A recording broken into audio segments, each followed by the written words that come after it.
Nice conserve son fauteuil de leader après Marseille et Monaco notamment. C'est au tour de Lyon de chuter à l'Alliance Riviera. But de Paul Bice dès la 5e minute pour le 1-0.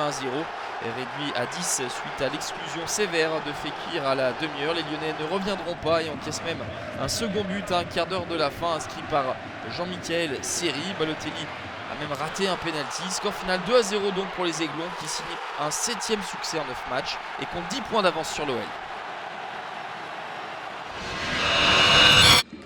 Le PSG enchaîne une 2e victoire de rang obtenue chez la Lanterne Rouge nancéenne. Début de match parfait pour les Parisiens puisqu'après moins de 20 minutes de jeu, la marque était déjà de 2-0. La suite des buts de Lucas sur coup franc à la 13e, puis de Cavani à la 18e qui profite de cette erreur de transmission de Mickaël Chrétien.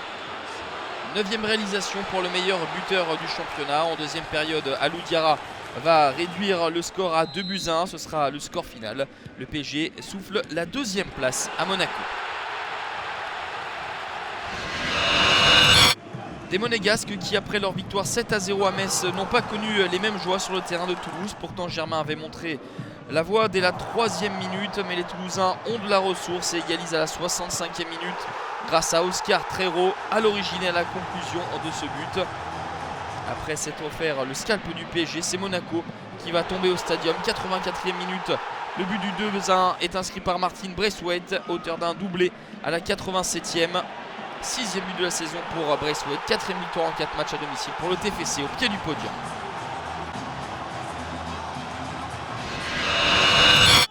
Après 2 défaites consécutives, Guingamp est reparti de l'avant en disposant de Lille 1-0 grâce au but de Priva sur cette superbe action collective servie par Briand. Le LOSC a eu de nombreuses opportunités sans marquer, les Dogs sont barragistes. Les Rennais restaient sur 4 victoires en 4 matchs au Roazhon Park mais n'ont pas pu enchaîner face à Bordeaux. Pourtant les Rennais rentraient au vestiaire avec l'avantage à la pause suite au but contre son camp de Diego Contento. Mais à la 66e minute, Palois remettait les deux équipes à égalité, un partout.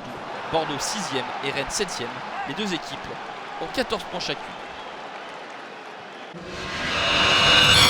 Après le derby perdu, Saint-Etienne pensait se relancer dans le chaudron face à Dijon, qui n'avait toujours pas pris de points à l'extérieur. Des Dijonnais qui ouvrent la marque par Pierre Lesmelou à la 22e.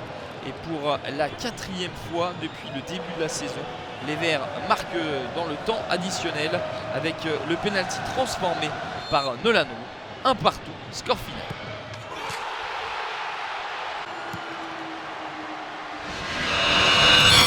Deuxième défaite consécutive pour Bastia, surpris Fouriani par Angers. Diédhiou ouvre le score, servi par son compère sénégalais Cher Ndoye, 1-0. Mais juste avant la pause, Thierry Bifouma, servi par Nangis, égalise. En deuxième période, fort logiquement, Angers va repasser devant avec le doublé de Famara Diédhiou. 2-1, score final pour le SCO qui se hisse à la 10e place. Courte mais précieuse victoire de Marseille au Vélodrome face à Metz, 1-0 grâce à la 6e réalisation de Bafé Gomis. 3e victoire de la saison, la 3e à domicile qui permet à l'OM de remonter à la 12e place avant le Classico du week-end prochain.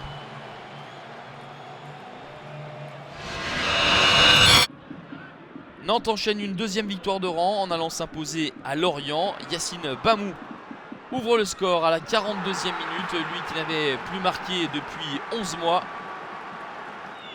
En deuxième période, à un quart d'heure de la fin, Guillaume Gillet va doubler la mise avec ce but au premier poteau.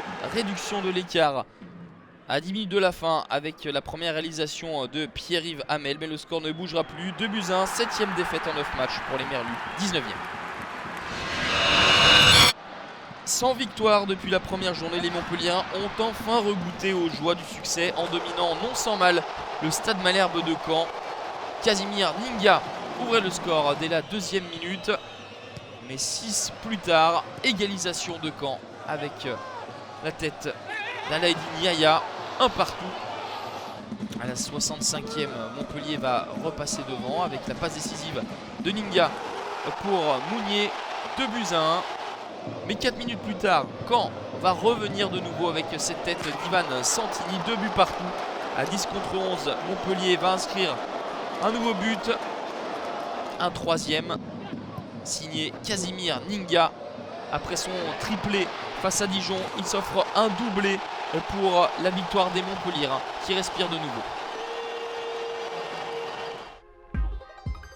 Des buts sur tous les stades, 26 au total, les 3 victoires à l'extérieur du PSG, Nantes et Angers. Nice domine le sommet face à Lyon, Toulouse celui contre Monaco. Montpellier et l'OM se donnent de l'air, Lille s'enlise. Pour la 4e journée consécutive, Nice est leader, 4 points devant le PSG et Monaco. Toulouse est seul 4e. Derrière, c'est très serré avec 3 équipes à 14 points et 4 à 13 points. Dans la deuxième partie de tableau, avec sa victoire, l'OM s'extirpe du bas de classement, tout comme Montpellier et Nantes. C'est plus compliqué pour Lille, barragiste, ainsi que Lorient et Nancy, relégables. La 10e journée débutera avec la réception de Montpellier par Monaco. L'OL face à Guingamp le samedi à 17 h. Dimanche, les leaders Nice se déplacent à Metz avant l'attendu PSG-OM en clôture.